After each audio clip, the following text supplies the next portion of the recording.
My name's Matthew Corey. I grew up in Manchester. I joined the United States Navy right out of high school. I served honorably. I came home. I worked for the Postal Service for a little while. I worked for the Teamsters for a little while.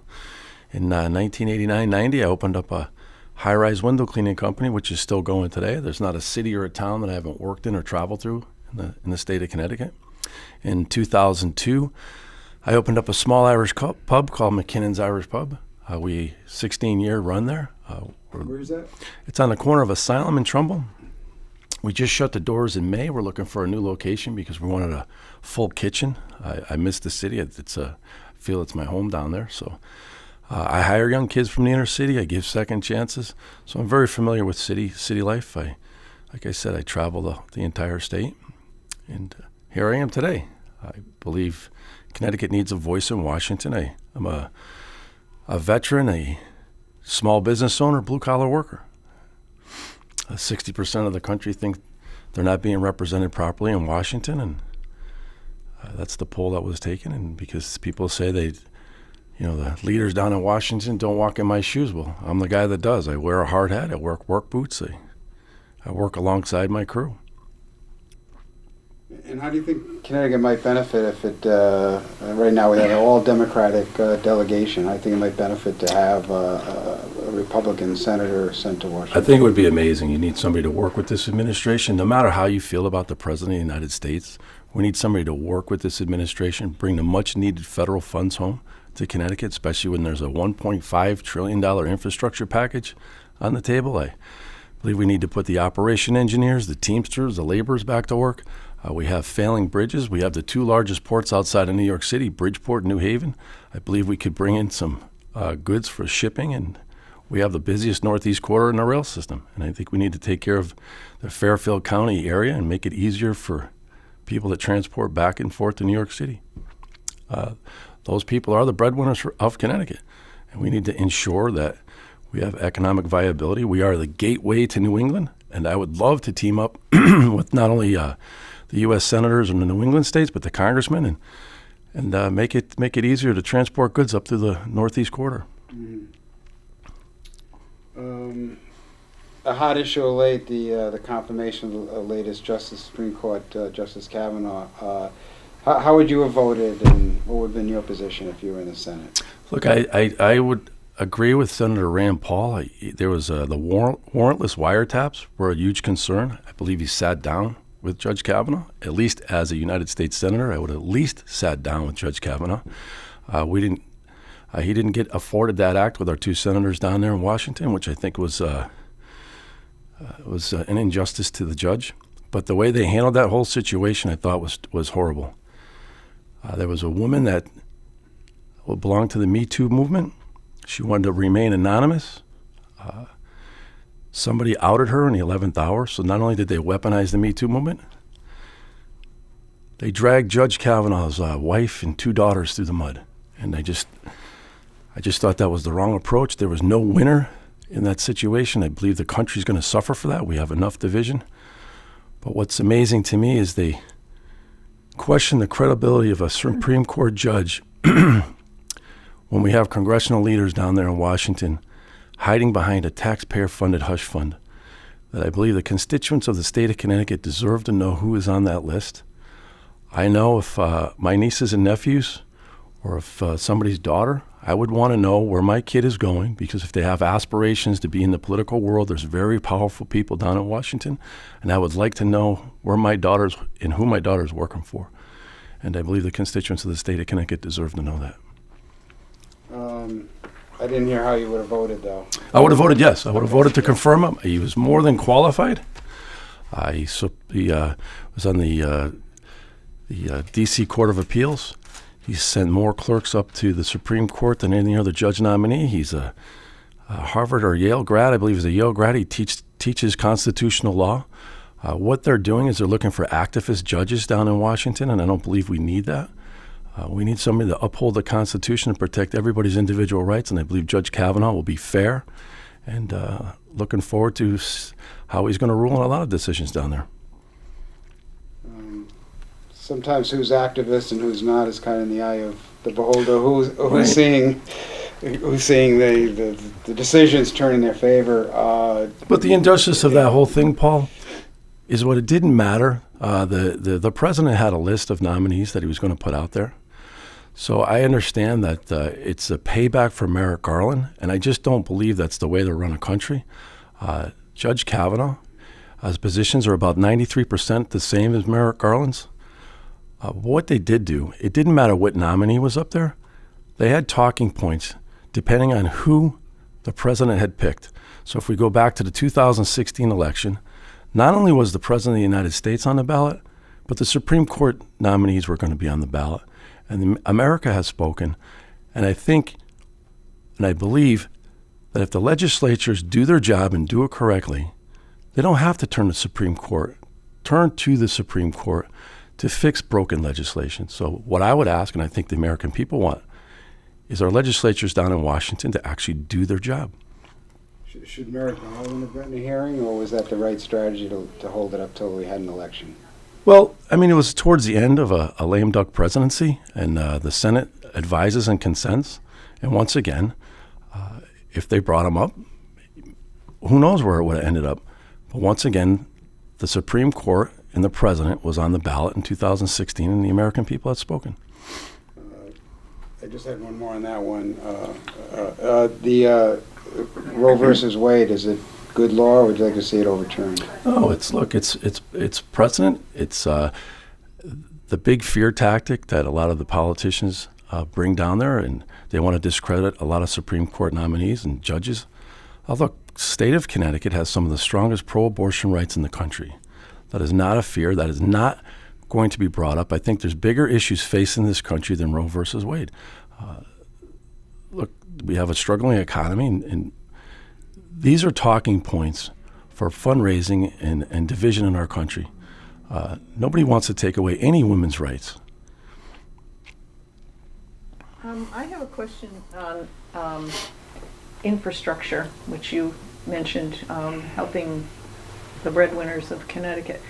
There is an infrastructure bill now, and we need to get in line for what Connecticut can get out of it. There's a lot of state candidates in the Republican Party who are telling us they don't want to fund Shoreline East and they don't want tolls. How does that play with what the federal responsibilities would be? In other words, can you be consistent with the party in the state and yet do what you think is best for infrastructure for transportation in Connecticut? I think there's a lot of obstruction for Shoreline East from the community in that area. Obstruction? Yeah, I just don't think they want it in their backyard. I mean, that's if you're talking about the high-speed trains going through the Shoreline East area. Mm-hmm. I think there's a lot of pushback from the community that they don't want it. That's something we need to look at as a state, but we need to move people. We need to move people up and down the Northeast corridor. Federal responsibility is to bring the much-needed funds home and plead our case of why we need this and how we're going to move goods and people and services through the state of Connecticut. We all know that 95 is in peril. We need to utilize our train system, but like I said, we have the two largest ports outside of New York City. We need to get a hold of the longshoremen. Maybe we can ship some of them goods through that area there. Obviously, they need to be dredged. Bridgeport is a major hub, major corridor, the largest city in the state of Connecticut, and is being underutilized. And the responsibility is to bring the much-needed federal funds home, but also watch where those federal funds go and make sure that they're applied correctly in the state of Connecticut. A lot of these guys, they come home, they bring federal funds home, they take a photo op, but never follow up and make sure it's being applied to the right area, applied to the right places. On a follow-up on that,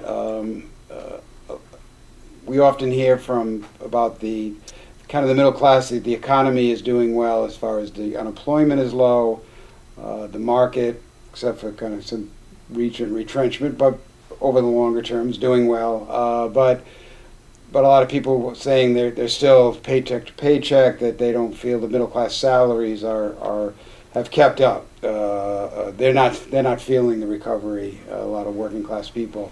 Have you found that in the case with your discussions with folks? And might there be something Washington could do to begin to address that issue? Well, it's unfortunate Connecticut is looking in from the outside. My opponent wants to put up a firewall for Trump's policies, but it just shows how out of touch he is, because Connecticut's ranked 49th in the country and the lowest growing state in the New England states.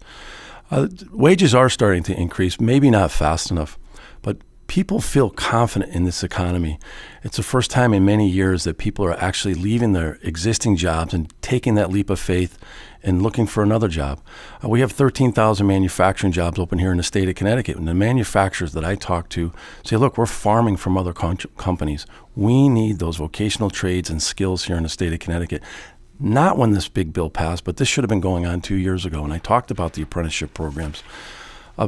There's, especially in the vocational trades, the construction needs of the state of Connecticut. We need to do more, and we need to get people qualified for that. I talk about the inner city projects. Mayor Luke Bronin brought an out-of-state company in to take care of blighted properties all through the city. I said, that's a perfect training ground for maybe second-chance citizens and our youth that are in the inner cities, to train them in the trades that we need, whether it's sheetrocking, plumbing, flooring. So when those big federal and state projects come into the inner city, they're getting less than 30%. They're supposed to get 30% of the workforce on those from the inner cities. They're getting less than 1%. I work on the construction sites. I see it. You get these young kids come in there, they work for about 1 or 2 months, and they run them to death because they don't have the skills needed to keep up with the workers down there. It's just a great outlet, and I believe we need to do that. We need more private-public partnerships. UTC Pratt & Whitney used to have an apprenticeship program in East Hartford. I talk about Hartford because I know the area well, but you could apply it to any city where the manufacturing needs could have a public-private partnership and get people trained. We have people going to the Goodwin College, they're getting a 2-year degree in CNC machining, and then they go into these manufacturing and says, well, we're not hiring unless you have a couple years experience. But why wouldn't that be a perfect place for them? Whether it's in a machinist or warehouse or human resources, to get people qualified. I hear from manufacturers, we cannot expand because we do not have the help. That's something we don't want to hear in the state of Connecticut. We need to get people off the Medicaid rules, get them into employer-based health insurance. That's what I would advocate for. That's what I've been running on. On healthcare policy, still comes up as a high-ranking issue with voters. A lot of people are still kind of struggling to figure out how they can afford health care. The appeal of the Affordable Care Act, Obamacare, was unsuccessful and kind of in a no man's land right now. Clearly, the Republicans in Washington don't like that, but it's the law of the land. So, kind of a long-winded question is could you expound a little more on healthcare policy? Look, we need to protect people with pre-existing conditions. I believe there's 5 states in the country that have already set aside subsidies for that. I believe one of them is Maine. Look, I think the president's on the right track, allowing small entrepreneurs and small businesses to pool together like large corporations, being able to buy insurance across state lines, being able to bring prescription drugs, the generic drugs, to market a little faster, cutting the regulations and speeding that up. But Medicare for all is not the answer. Senator Murphy doesn't understand that Hartford and Connecticut used to be the number one insurance capital of the world. It will undermine 68,000 private sector jobs. We can't go down. We cannot afford any more job losses in the state of Connecticut. But look, healthcare savings accounts are working. He calls those policies that these young millennials are signing up for our junk policies. These are options for young kids. They're healthy. At least they have something. But my insurance rate has doubled. I went from a deductible of $2,500 a month to $4,500 a month. There's families out there of 3 that are paying $36,000, $40,000 a year in insurance rates. We need some open market and some competition to drive those drug prices down. I know Senator Murphy talks about since President Trump's been in office, the health care has been doubled. This was happening in 2016 before President Trump took office. We already seen that Aetna jumped out of the, I believe it was the Connecticut Health Care Exchange, because they saw this coming. We have to have an alternative. But I think those steps are great to drive prices down. Senator Murphy gets to enjoy he set up his federal office as a small business, And at $180,000 a year, I believe he's getting his health care subsidized by 73% by the taxpayers. And I just don't think that's fair. But if he enjoys that type of luxury, I think small businesses in the state of Connecticut should enjoy the same. Once again, we'll go back. We need to protect people with pre-existing conditions. Are you following up, or can I? No. Okay. Yeah, go ahead. Under President Trump, the United States has taken like a 180 on the whole climate change issue. And the UN recently came out with this terribly scary report and forecast. What would be your position in the Senate about dealing with climate change? I think I believe the United States is leading. We're the better stewards than most countries out there in the world. We need regulations, but we need reasonable regulations. We don't need regulations that are going to crush companies and crush the growth of companies. You can see what Saudi Arabia is doing now. They're investing in other things other than fossil fuels. I like what China is doing, investing in rechargeable batteries and battery companies. I believe there's over 300 of them. We could do that right here in Connecticut. I advocated for that through Bridgeport. If you look at Brooklyn Navy Shipyard, they have a huge technology sector down through the whole Brooklyn area. We need to invest in renewable energies, but fossil fuels have to be part of that solution. You look at some of the major corporations, Exxon, Mobil, Shell, they're all investing in renewable energies. They know the future is coming, but we cannot crush jobs and cannot crush burdensome regulations on these huge companies. For those of us who live along the shore, there's the question of whether we're going to lose part of some of our cities because of rising seas.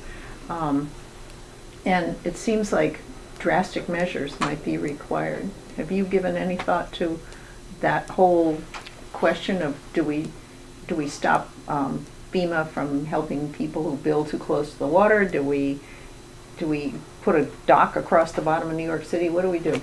Well, look, we have to have reasonable built when a storm hits. We have to be good stewards of how we rebuild our homes and take into consideration we live on floodplains. There's even rivers that flood. There's shorelines that get destroyed. But when we rebuild this, we need to rebuild like they do in San Francisco. They build earthquake buildings. We need to be responsible for that so we're not in there every 5 or 10 years rebuilding neighborhoods.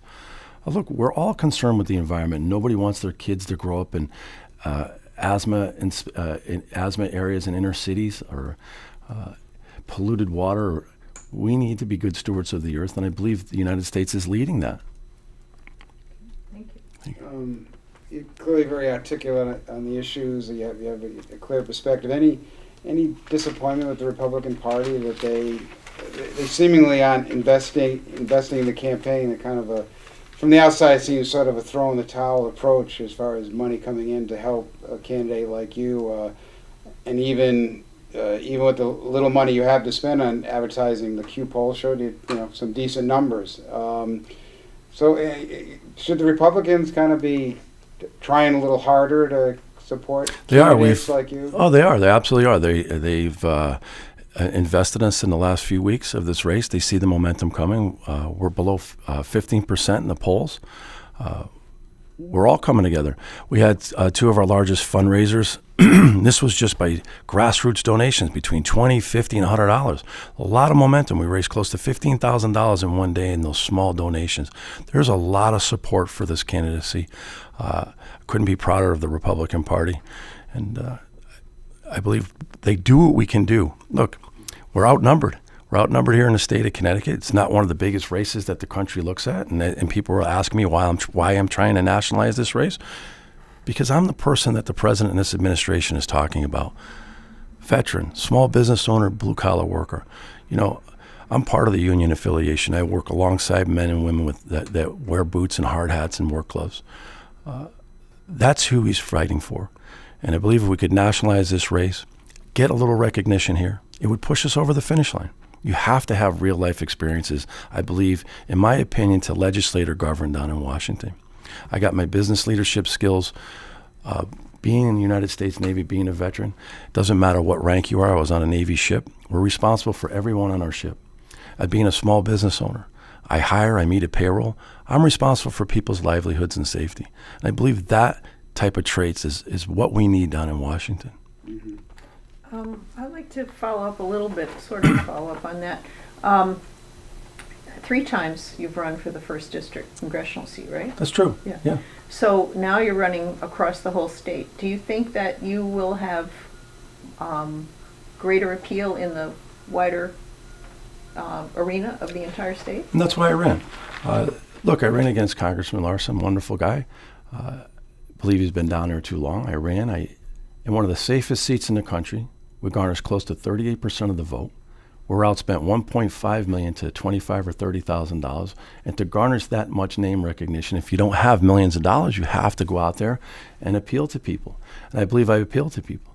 Look, we're the only United States Senate candidate on a Republican ticket to win every single town in the state of Connecticut. I was outspent 25-1 going into the primary. We won 4 out of 5 congressional districts. I believe that my message for the voters of the state of Connecticut resonated through the congressional districts. They seen it, they liked it, said I was the candidate. Did the court get it right in your opinion on Citizens United, some bipartisan legislation to try to put at least some restrictions on the amount of money that come into these campaigns, trying to level up the playing field so that the elections can't effectively be bought with so much money into the campaigns? Those laws were struck down by and large by Citizens United because the court saw the money as equivalent to free speech. And that's the thing. It's free speech, and you have to limit that would be wrong. There is a lot of corporate money coming in. I mean, we don't have to kid ourselves here. I mean, my opponent has $7.5 million in the coffers. I mean, we're looking at maybe close to $100,000. We raised over a little $100,000 for small donations. It makes it very difficult for people that are coming in as newcomers to defeat incumbents. I mean, he had 6 years to raise that money. But what I feel and what I see is I've never followed a candidate more closely than my opponent. Every single little issue out there, whether he's right on it or wrong on it, there's a Twitter feed out there and an email out there for a $3 fundraiser going out to millions of people around the country.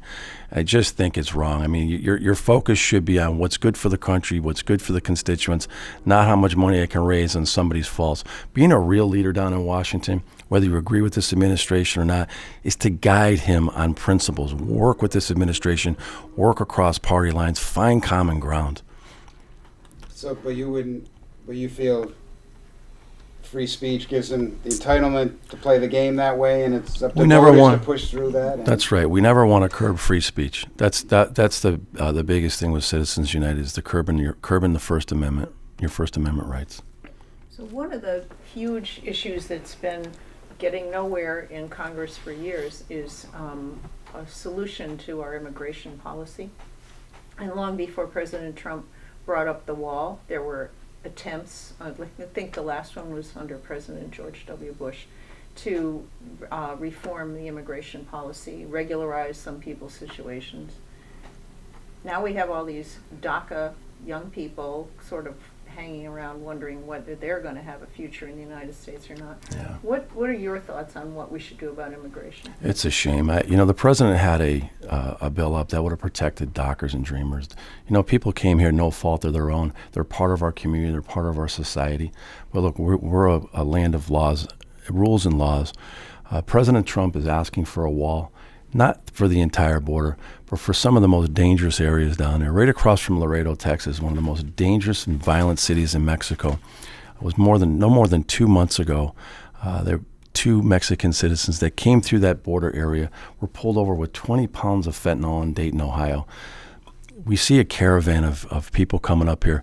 Mixed in that caravan, and of course, there's people fleeing violence in violent cities. They're coming to the United States for a better life and a better opportunity. But within that mix, there's MS-13 gang member affiliations. The president of Guatemala had said they pulled over 100 ISIS terrorist-related people out of that group, over 1,000 gang-related people out of that group, and that's just in Guatemala, and it's just building up. But because we don't have immigration reform, we don't have laws on the books, it's encouraging people like this to come up here in a dangerous way And it's just you're putting women and children in danger because we don't have policies. And what the United States is saying and what people are saying, if you just make it to the United States, it's a catch and release, and you're free to go wherever you want to go. And amongst that is people that are really fleeing hazardous areas and areas that there is no future for them, that want to come to the United States on asylum for the right reasons. And I just think it's wrong. And I always advocated for, look, with this whole NAFTA agreement was a great start. The president not only raised wages here in the United States for manufacturers, he's raised wages in Mexico for manufacturers. If we can get rid of those corrupt governments in South America, I would love to see an economic boom in the Western Hemisphere. There's no reason why we can't do that. And I advocated for that for many years. There's been efforts in the past of a grand compromise on the immigration issue where the residents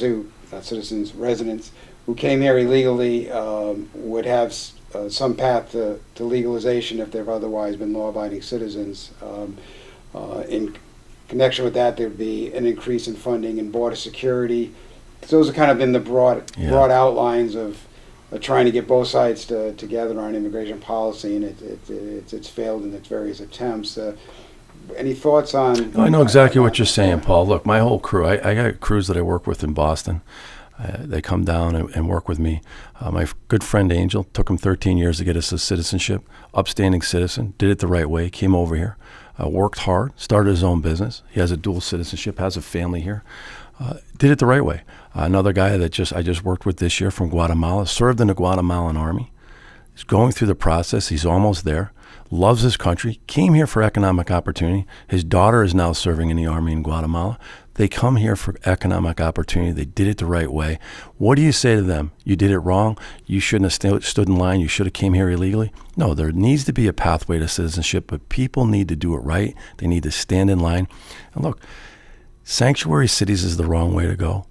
You have MS-13 gang members. We're not far from where, across from Long Island Sound, where the ICE agents has removed and liberated cities over there. They removed one of the most violent gang members in Long Island. We need to have local law enforcement work with our federal agents, because when they release these criminals into these communities, not only does it put at risk our law enforcement, but it puts the citizens in these cities and neighborhoods at risk, because they have to go in there and catch them. Look, we all want to grow up and live in safe neighborhoods. We need to get rid of the criminal element. But sure, if people have been here, they've been law-abiding citizens, we're not in the business of breaking up families. I don't believe that's the route we should go. But they need to stand in line, and they need to do it the right way, whether it's going back to your native country for a little while, then coming back, getting the proper paperwork. There's solutions, and we need to realize that. I was wondering about your position on the buildup of the military, because right here we have economic interest and community interest in building 3 subs a year, or 2 most years. But there's the wider policy of how much the United States is paying for defense, and whether the Army in particular and the other services are well enough staffed, whether they have enough people.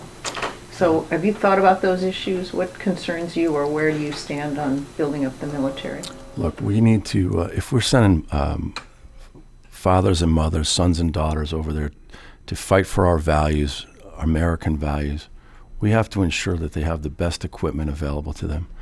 And when they return home, they need the best treatment. We owe it to them. They need the best facilities in the VA hospitals. And if they can't make it to a VA hospital, they need to be provided with private care. This is what we need to do. Nobody wants to send somebody over with inadequate equipment. Our biggest threats in the world right now are China and Russia. We need to keep up our military presence. I believe when I served under Ronald Reagan, we had a 500 or 600 ship Navy. I believe it was depleted down to less than 200. We need to make sure that we have the best equipment available for our brave men and women that serve this country, and that would be my position. But we do not need wasteful spending. So when the Pentagon comes in and says we don't need another 35 F-35 fighters, we need to listen to that. So we need responsible but good use of our military spending. Thank you. I mean, it's the old horse trading mentality, though. If I'm going to support the defense contractor in your backyard, you're going to have to support the defense contractor in my backyard, despite what the Pentagon is saying. Yeah, well, that's why we need to send some new leadership down there and not worry about the next election, but worry about today. Related, your opponent wrote a policy paper rethinking the battlefield. I was wondering if you've had a chance to look at it. It suggests changes in foreign policy and the use of the Foreign Service.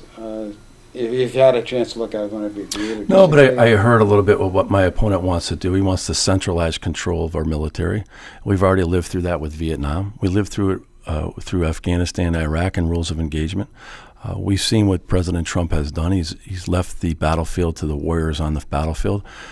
We've lost a lot of soldiers with that centralized thought. We need responsible government. We need responsible responses to make sure innocent civilians do not get killed. It is war. Sometimes that happens, and it's an unfortunate situation. But to centralize command is the absolute wrong approach. When he met with us, he emphasized he feels we should be investing more in diplomacy, more in foreign policy. He made the argument that a lot of the threats we face now won't necessarily be won strictly with military, that it's kind of a hearts and minds fight as well going on across the globe, where Right. you get, breeding grounds for terrorists. Paul, you can't have it both ways, though. You can't have it both ways. So we send 3 carrier groups off the coast of North Korea. President Trump wants to have meetings with President Kim. Sits down, has meetings.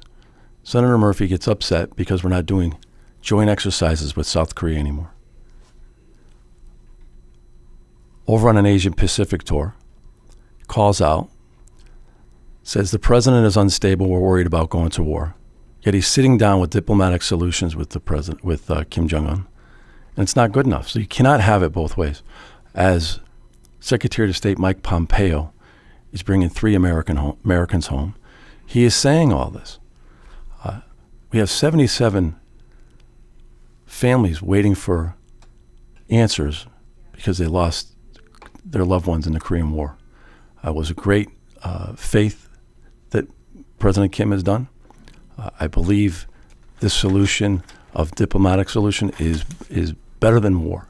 So you can't have it both ways. You can't criticize because we're not doing joint military exercises, but you can't criticize because he's sitting down with a dictator. And of course there's human atrocities over there. We understand that. But we need to open up diplomatic solutions, and I believe the president is on the right track to doing that. And a local issue, and I'm familiar with the Plum Island, former in our backyard. It's actually part of New York, I believe. No. No? Yeah, I think guess I think it's under New York. Anyway, it's been. Yeah, but you reach it from Connecticut. Yeah. You take a boat from Old Saybrook. It's for a few generations it was the site of animal testing for animal disease. Yeah. That's being moved to Kansas. So what do you do with this island? Right now the administration's policy is put up for sale. We believe editorially it'd be better off to keep it as a preserve for and I'm just wondering, any thoughts on what you might Look, do? we want to it? preserve our land, and I believe it should be, Connecticut should have a huge voice in that and make it a sanctuary, but it should be open to the public to enjoy. I go to Florida. I love Key Biscayne. It's mostly a sanctuary for wildlife and animals. It's just a wonderful beach area. It's a great place to bring a family. Look, I fish in the Long Island Sound. I would hate to see major developers go in there and build up monstrous hotels and make resorts. I think it should be preserved, and I think the citizens of the state of Connecticut should have a voice in that. One of the other issues that's very local but has important challenges for the Senate and the House is the opioid epidemic. Yeah. And it's everybody's local problem, but it appears that there need to be solutions that involve funding, more and more funding probably, to provide both research and treatment options. What are your thoughts on that? Yeah, there's not a family out there. It doesn't discriminate. Once again, we need to stop the flow of opioids coming across our border. That's one of the main reasons why I like to see a secure border down there. Look, we have great first responders in the community that have hope programs where people that have those addictions can turn themselves into police and get the help they need. We need to focus on more of that, not more Narcan, not more drugs. But look, you got to be able to fight. I mean, I don't want to stick the senator out again, but look, he's collecting tens of thousands of dollars in donations from Purdue Pharma and McKesson. How hard is he going to fight against the pharmaceutical companies? We need responsible doctors prescribing these drugs. I believe there's a 5-year window, but there's also people that don't have those addictive needs that are on those, and they're living on pain and opioids. So we need to be concerned about that. It's a really tricky balance. But look, I have friends that got hurt on construction sites, and who would have ever thought they would have turned to the street to ease the pain? So it's a really addictive drug, but we need to stop that. We need to educate people, but we're not going to incarcerate our way out of this problem. And look, I think the chief medical examiner's office in Farmington was going to lose their accreditation. I believe they extended it. There's 4 a day going in through there. They don't have enough space for that. So it does not discriminate, and that's a national tragedy. I believe we lost 68,000 Americans last year through that opioid drug problem. So there's a lot of solutions, but there's a lot of things we need to look at, and there's not just one thing. But I think as a community, and people need to come together and figure out what is the solution, whether it's mental health or finding safe places for people to go. It's a hard situation. Well, to follow up, if one of your concerns is the drugs coming into the country, it's become anecdotally thought that a lot of it's coming in on the coastline in the Northeast. I know I can't cite you the numbers, but there is some evidence. And the front line for that is often the Coast Guard. Right. So if there has to be a decision about where you put the money, into the wall or the Coast Guard, what would you do?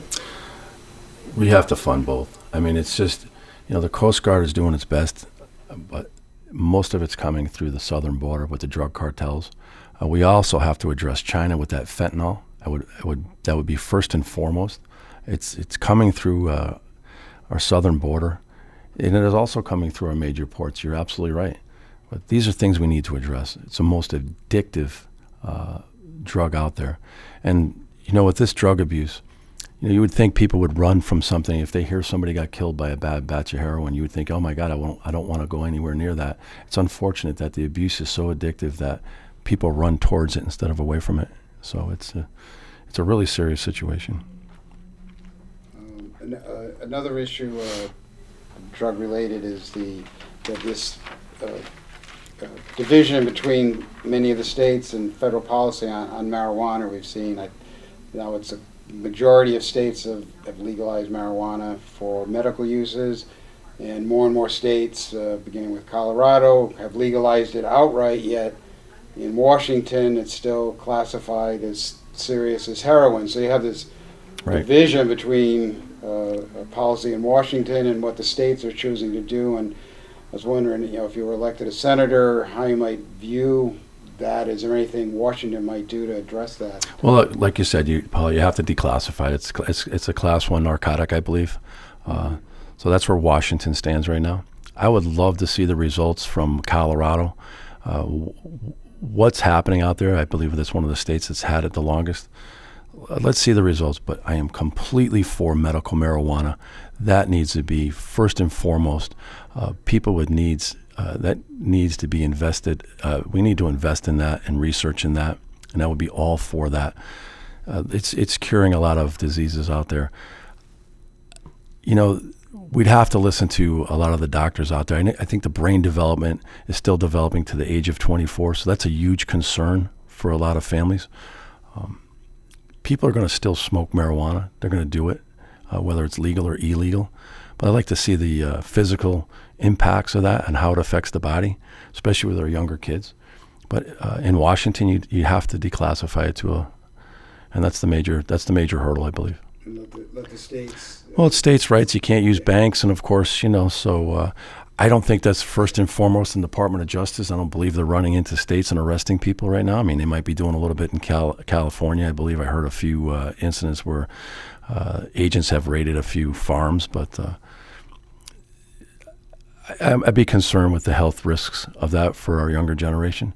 But we need to definitely invest in the medical side of it. You mentioned, I think, early on introducing yourself, that in your businesses, you've done some hiring of kids in the inner cities, people looking for second chances. Why do Republicans face such a gap with the lack of support in minorities communities? Definitely in the African American community, but also to a different degree in the Latino community. What's not getting through in the Republican message? What kind of needs to get through to generate more support? Look, I believe most of the community leaders have locked out the Republican Party. I visited a few cities, Stanford. I've been in Hartford. Got some warm reception from the NAACP. They were glad to see me there. I work in the inner cities. I want to give a shout out to that community leader in East Bridgeport who had Ned Lamont, Senator Murphy, and a handful of other politicians that were running for office down there. And their big thing was, we see you every single election year, every 2 years, but nothing has changed. You never come back after that. I wouldn't be that type of politician, Paul, and I see it every year. I go to these polling stations in the inner cities and I see the same machine down there saying, please vote, but nothing's changed. You get a photo op with a $2 million grant going to the north end of Hartford, and most of that grant money went into police surveillance. It didn't go into job opportunities. It didn't go into teaching vocational trades or the manufacturing trades. It went into police surveillance. And of course, we want to keep our neighborhoods safe, but it wasn't invested the correct way. It should have been invested in small business owners, young entrepreneurs that want to rise up, school systems. And that's what I would advocate for. But look, the city of Hartford, and I say the city of Hartford because it's close to me. It's as poor as it is today as it was 30 years ago, Paul, and I just see it. And these are policies year after year after year and broken promises. And I think I like what the president says. What do you have to lose? Give me a shot. Give me a shot in the inner cities, and we'll make those changes. I understand the economic needs. There's not a city or a town that I haven't worked in the last 28 years. There's not a young kid that doesn't come up to me and ask me if I'm hiring. It's pretty sad when 900 people line up for a minimum wage job of only 300 available jobs at a ball stadium, a seasonal ball stadium in Hartford. There's got to be something better than that, and that's why I advocate for the apprenticeship trades. And there was a perfect training ground with all those blighted properties out there, like I said before, or public-private partnership with the government with this manufacturing needs. We're one of the biggest defense contractors in the world. There's no reason why we can't set that up and get people trained for the jobs that are needed for tomorrow. All I had. The question I'm asking would be for you after you were elected, because during a campaign, nobody wants to be conciliatory. You want to point out the shortcomings of your opposition, right? But when you get to the Senate, I think most Americans are pretty unhappy with the lack of compromise and cooperation and constructive kind of conversation there. So what would be your position? Would you be solely with whatever the party leadership wants to do, or are you more independent than that? More independent, and once I said you have to have real life experiences to go down to Washington. The lack of civility and the divisiveness starts not only from the top, but from our congressional delegation down there. That once again, if you see the president doing something wrong or doing something that's not right for the country, instead of tearing a man down or tearing a woman down, how about give some advice, give some consent, say, look, here's an idea I'd like to share. Maybe we can find common ground and do that. And through my business leadership skills, that's what we do. That's what we do. And the country look at the approval rating down there. You need to have leadership skills to govern and legislate the people that you work with every single day. And that's what I believe I could bring to the table. All we hear unfortunately, from some of our leadership down there is how they're going to impeach the president if they get the majority, how they're going to impeach the Supreme Court Judge Kavanaugh. I don't believe Connecticut can afford that. I don't believe this country can afford that. Thank you. Thank you. Thank you very much.